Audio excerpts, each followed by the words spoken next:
Donald Trump's alleged mishandling of classified documents is not only a problem for the twice indicted former president, it's also a massive issue for the intelligence community. Paragraph 3 of the indictment says, quote, "The classified documents Trump stored in his boxes included information regarding defense and weapons capabilities of both the United States and foreign countries, United States nuclear programs, potential vulnerabilities of the United States and its allies to military attack, and plans for a possible retaliation in response to a foreign attack. The unauthorized disclosure of these classified documents could put at risk the national security of the United States, foreign relations, the safety of the United States military and human sources, and the continued viability of sensitive intelligence collection methods." Just let that sink in. Joining me now, Congresswoman Stacey Plaskett of the Virgin Islands, member of the House Intelligence Committee, and a former House impeachment manager in Trump's second trial. Congresswoman, thank you very much for coming back to the Sunday show. You heard what I just read from the indictment just now. Talk about how serious this allegation is regarding, serious this issue is to U.S. national security. Well, thank you, Jonathan, for having me. This is incredibly serious. We saw that in the indictment that there were classifications of documents that were related to our nuclear security and our nuclear weapons, along with how we collect information, the vulnerabilities of the United States national security, as well as vulnerabilities of our allies, our foreign allies. That puts at risk not only our own national security, but the relationship that we have with foreign allies and how we collect information. We rely on the relationships also that we have with other countries to collect and analyze information. And if they believe that that information cannot be safe at the highest level from the commander-in-chief, what kind of relations do we have going forward, as well as putting Americans at risk who are out there in the field doing the work of that collection? You know, I'm sitting here, I'm looking at the actual indictment right here, because there's at one point in it, it talks about the Five Eyes. And if you watch, yes, any recent James Bond movie or any spy caper, you know what the Five Eyes are. Talk about why having those words in an indictment, again, is so sort of terrifying, not just for U.S. national security, but for the security of the Western alliance.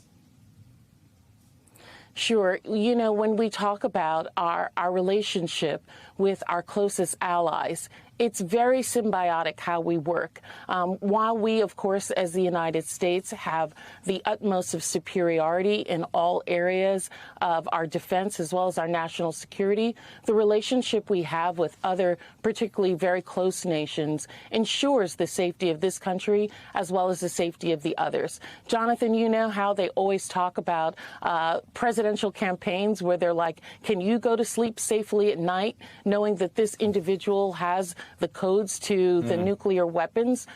You know, having Trump not only have had the codes, but now having the classified information for Americans and being able to put that out and share it in his resort with anyone and everyone who comes through should be terrifying to all Americans, and he needs to be stopped. Of course, he's going to have his day in court. Let's remember that he was indicted by his peers, individual Americans who live in South Florida, a red state. They saw it enough that there was probable cause for him to bring this indictment and for him to stand trial.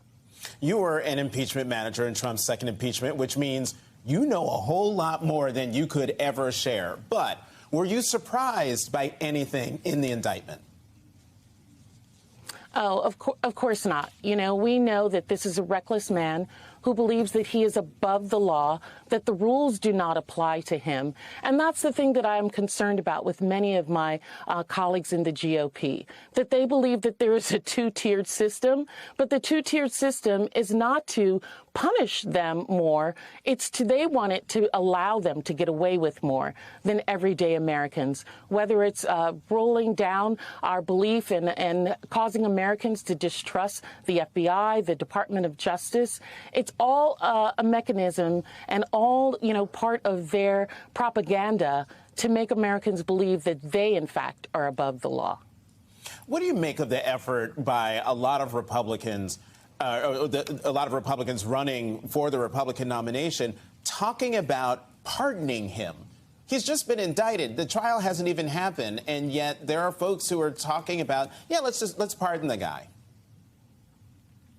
Well, I think what they're trying to do is talk to the base, right? They believe that if Donald Trump is actually convicted and goes to jail, that they've got to message to the people who would have voted for him that they, in fact, will support that guy, their guy, Donald Trump. So putting out the pardoning is a mechanism in which they're able now to say, hey, should Trump go away, trust me, I'm the next Trump. I'm the person who's going to be able to take care of things for you. It is incredible. You're also a former federal prosecutor. Oh, go ahead. You had something you wanted to add? Yes. No, this was totally unrelated, Jonathan. It's Juneteenth coming up. And I know that your viewers and your viewers have been talking about Father's Day. But, of course, I want to make sure that before we go off the air that I'm able to wish you a happy Juneteenth. When we talk about the GOP and them, one of the other things they're doing is trying to erase history.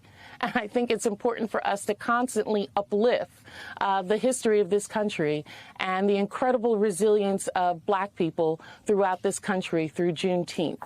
In the Virgin Islands, July 3rd, we're celebrating our 175th year of emancipation through violent and organized slave rebellion to remove ourselves from chattel slavery. So I don't want the time to end, Jonathan, before we once again thank our ancestors for all they've done and wish each other a happy Juneteenth.